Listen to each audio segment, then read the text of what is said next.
Welcome to Trishul defence academy. I am B L Yadav. बच्चों, बहुत ही important questions को लेकर फिर से मैं हाजिर हूं। जैसा कि आप लोगों ने देखा होगा कि आपके एग्जाम्स में जो इंग्लिश का पेपर होगा उसमें ग्रामर सेक्शन से भी क्वेश्चन होंगे, वोकैब सेक्शन भी होगा, ठीक है। Ordering of word in a sentence से भी क्वेश्चन आएंगे, ठीक है। तो किस तरह का लेवल है, किस तरह के क्वेश्चन आएंगे, वही सेट उसी तरह का, मतलब आपके एग्ज़ाम ओरिएंटेड चीज़ों को लेकर मैं हाजिर हूँ, ठीक है। एग्ज़ाम ओरिएंटेड कहने का मतलब ये है कि किस तरह का पैटर्न है उसी तरह का क्वेश्चन मैं लेकर हाजिर हूँ, ठीक है। तो आइए शुरुआत करते हैं। यहाँ से स्टार्टिंग हम सिनोनिम से कर रहे हैं, ध्यान दीजिएगा। स्टार्टिंग हम सिनोनिम से कर रहे हैं, ठीक। तो पहला है, यहाँ से सिनोनिम्स बताना है हमको, ठीक है। सिनोनिम्स में क्या वर्ड है? कोविनेंट। कोविनेंट का मतलब होता है समझौता। क्या होता है? समझौता। समझौता होगा तो क्या होगा इसका, ठीक है। क्या होगा इसका समझौता का? यानी कॉन्ट्रैक्ट। कॉन्ट्रैक्ट होगा। क्या होगा? कॉन्ट्रैक्ट। समझौता यानी क्या होगा? कॉन्ट्रैक्ट। कॉन्ट्रैक्ट का मतलब भी समझौता। इसका सिनोनिम्स का मतलब सेम। सिनोनिम्स बताना है तो क्या होगा? कॉन्ट्रैक्ट होगा, ठीक है। दूसरा है पैराडॉक्स। पैराडॉक्स का मतलब होता है पहेली भी होता है और रूढ़वादी भी होता है। पैराडॉक्स का मतलब पहेली भी होता है बच्चों और रूढ़वादी भी होता है। तो यहाँ पर पैराडॉक्स का मतलब क्या होगा? पजल होगा। पैराडॉक्स मतलब पजल। पैराडाइज का मतलब होता है स्वर्ग। तो पैराडॉक्स यानी पजल, ठीक है। पैराडॉक्स का मतलब पहेली भी होता है और रूढ़वादी भी होता है, राइट। चलिए आगे बढ़ते हैं हम लोग। नेक्स्ट वर्ड है ग्रांडियर। का मतलब क्या होगा? ग्रांडियर का मतलब होता है भव्य। भव्यता से रिलेटेड है, ठीक है। भव्यता जिसको कहते हो आप लोग, ग्रांडियर भव्यता, भव्य से बना है। तो यानी क्या? Magnificence. Right answer A is the right answer. A is the right answer. Next है पेंसिव। पेंसिव का मतलब होता है विचार मग्न। पेंसिव का मतलब क्या होता है? विचार मग्न होता है। पेंसिव का मतलब होता है विचार मग्न, ठीक है। पेंसिव का मतलब विचार मग्न होगा तो क्या होगा? थॉटफुल। क्या होगा? थॉटफुल। पेंसिव यानी थॉटफुल, विचार मग्न यानी थॉटफुल, ठीक है। इसके बाद नेक्स्ट है एवर्ट। एवर्ट का मतलब होता है अवॉइड करना। एवर्ट का मतलब अवॉइड होगा तो D is the right answer. Avert का मतलब अवॉइड, टालना भी होता है। एवर्ट का मतलब, एवर्ट का मतलब टालना भी होता है तो अवॉइड, ठीक है। इसके बाद है नेक्स्ट, यहाँ से एंटोनिम्स हम लोगों को बताना है। एंटोनिम्स यहाँ से बताना है, अपोजिट बताना है। डेमन का मतलब होता है दैत्य या राक्षस। दैत्य या राक्षस जिसको हम लोग कहते हैं, दैत्य या राक्षस होता है तो क्या होगा? एंजल होगा। एंजल, ठीक है। क्या होगा? एंजल। दैत्य या राक्षस तो क्या होगा? एंजल। डेमन का मतलब दैत्य या राक्षस, तो एंजल का मतलब होता है परी या देवदूत, जिसको हम लोग क्या कहते हैं? देवदूत। देवदूत या परी, देवदूत या परी होता है एंजल का मतलब, ठीक है।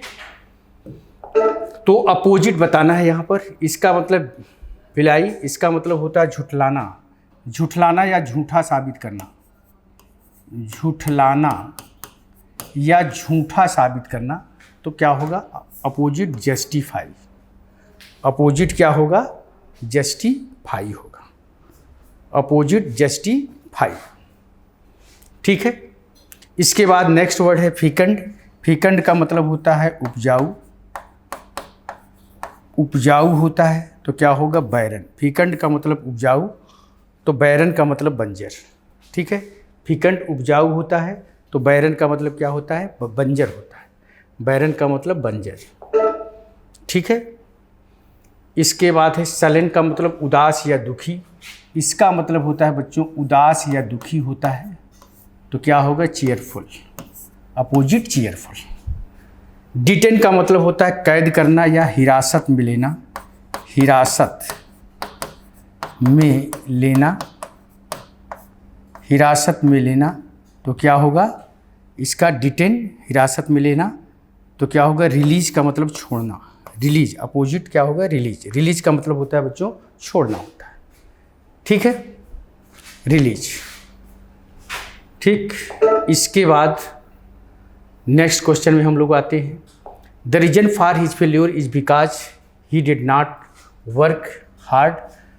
तो दी रीजन के साथ ध्यान दीजिएगा बिकॉज का प्रयोग नहीं होता है बच्चों, ध्यान दीजिएगा बी ऑप्शन गलत है, यहाँ पर दैट का प्रयोग होगा। दी रीजन के साथ बिकॉज का प्रयोग नहीं होता है, ये गलत होता है, ठीक है। यहाँ पर हम किसका प्रयोग करेंगे, दैट का प्रयोग करेंगे। द रीजन वाई या द रीजन फॉर के साथ हम दैट का प्रयोग करते हैं, ठीक है। इसके बाद नेक्स्ट क्वेश्चन है नीदर द फेमिन और the subsequent fire was able to destroy the spirit of the people. Neither the famine or the subsequent fire was able to destroy the spirit of the poor. तो neither के साथ जोड़े के रूप में are नहीं आता है, नार आता है, यही गलती है, ऑप्शन बी यही गलती है। यहाँ पर नीदर के साथ नार आता है, आर नहीं आता है, ठीक है। आर नीदर नार लेता है, इधर आर लेता है, इधर होता तब आर सही हो जाता, ठीक है। Question number 13 hardly had he went out of the class when a mob of angry student attacked him. तो ध्यान दीजिएगा हार्डली और स्कैर्सली के साथ बच्चों ध्यान रखिएगा व्हेन या बिफोर का प्रयोग करते हैं, या व्हेन या बिफोर का प्रयोग होता है। और हार्डली और स्कैर्सली के तुरंत बाद ऑक्सिलरी वर्ब आता है, ठीक है, ऑक्सिलरी वर्ब आता है और जोड़े के रूप में व्हेन या बिफोर आता है, देन का प्रयोग नहीं कर सकते हैं। हार्डली स्कैर्सली ध्यान दीजिएगा, यहाँ पर hardly scarcely, rarely, बेयरली, list, until, unless, ये शब्दों के साथ, इन शब्दों के साथ हम नॉट का प्रयोग नहीं करते। मतलब ये जिस क्लास में होंगे उसके साथ कभी भी नॉट का प्रयोग नहीं होगा, क्योंकि ये खुद ही निगेटिव होते हैं, इसलिए इसके साथ कभी भी नॉट का प्रयोग नहीं होता है, ध्यान दीजिएगा, ठीक है। तो ऑप्शन ए यहाँ पर गलत है, हार्डली हैड ही वेंट नहीं होगा बच्चों, गॉन होना चाहिए। यहाँ पर हार्डली हैड ही गॉन होता है, वेंट नहीं होगा, क्योंकि हैड के बाद वर्ब की थर्ड फॉर्म आती है। हार्डली हैड ही गॉन होना चाहिए, ठीक है, ये गलती है। क्लियर। क्वेश्चन नंबर 14 कह रहा है I shall write to you when I shall reach Bangalore. तो व्हेन ध्यान दीजिएगा, व्हेन के साथ व्हेन का दो मतलब होता है। जब व्हेन का मतलब क्या होगा, व्हेन का मतलब कब भी होता है और व्हेन का मतलब जब भी होता है। तो कब वाले सेंस में आप विल शैल का प्रयोग कर सकते हो, विल शैल का प्रयोग कर सकते हो, लेकिन जब वाले सेंस में विल या शैल का प्रयोग बिल्कुल नहीं कर सकते हो, न तो विल आएगा न तो शैल आएगा।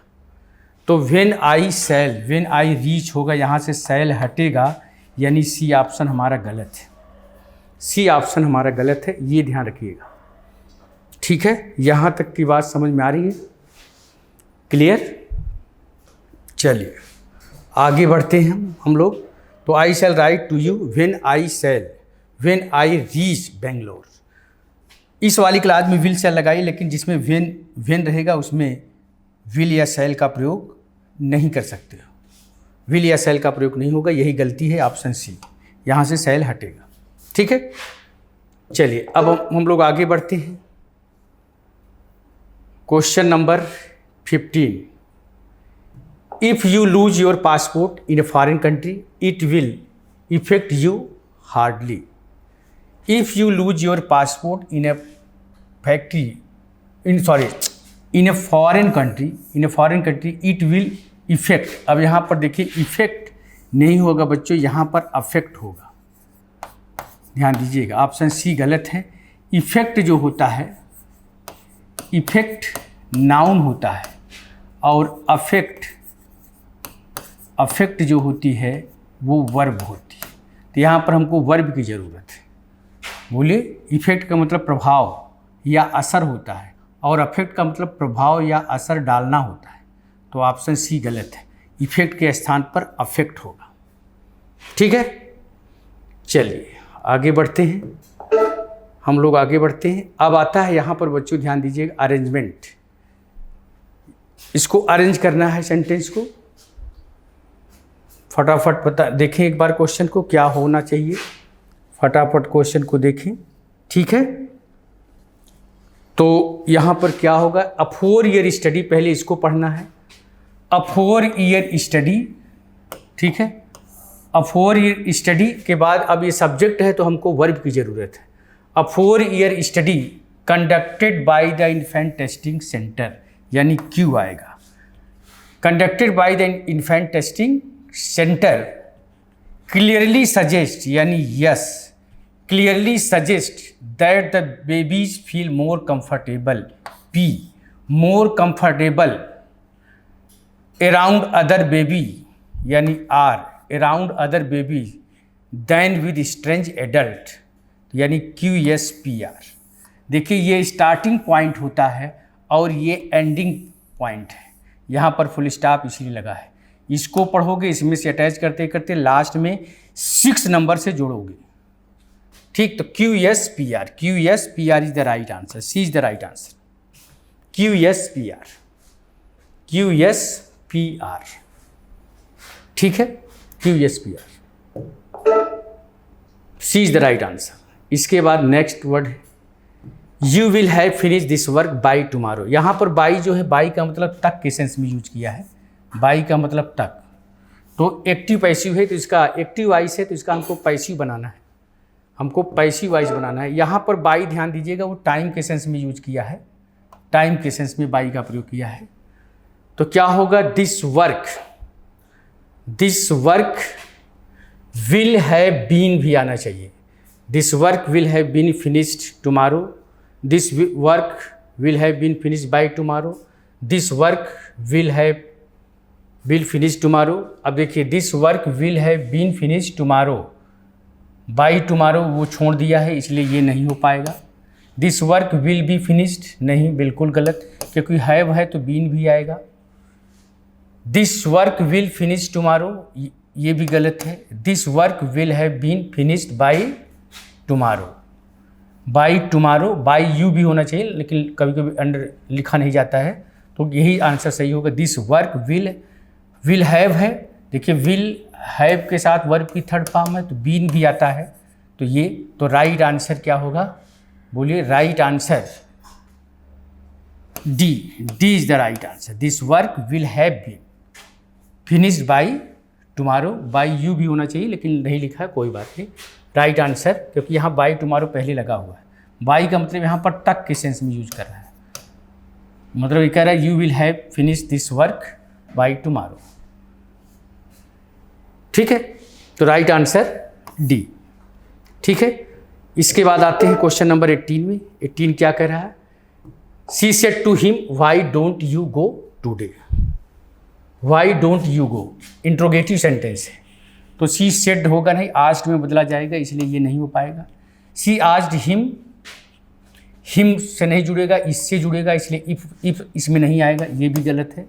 She asked him why he did not go today, फिर कह रहा है शी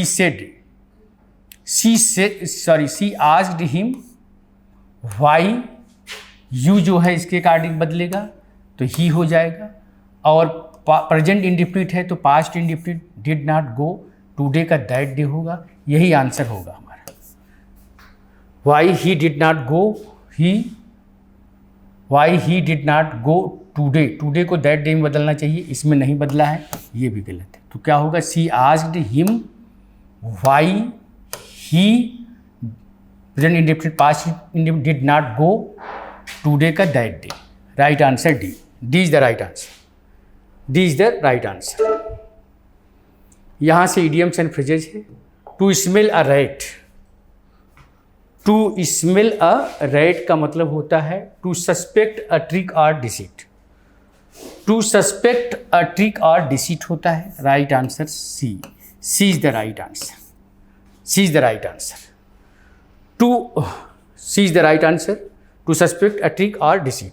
हार्प ऑन का मतलब होता है टू कीप ऑन टॉकिंग, बातचीत करते रहना, हार्प ऑन का मतलब होता है to keep on talking, C is the right answer, C is the right answer, to keep on talking, to keep on talking harp on का मतलब होता है। ठीक है, तो इस तरह से बच्चों इंपॉर्टेंट क्वेश्चंस को मैं लेकर आता रहूँगा जो है। ठीक है, तो आज यहीं तक, जय हिंद। जहां बनते हैं देश के गौरव, इंडिया का एकमात्र ऐसा कोचिंग इंस्टीट्यूट जहां कैडेट्स को ट्रेन किया जाता है आने वाले डिफेंस एग्जाम के अनुसार। अगर आपका भी सपना है भारतीय सेना में शामिल होकर देश की सेवा करने का, तो आज ही ज्वाइन करें त्रिशूल डिफेंस एकेडमी।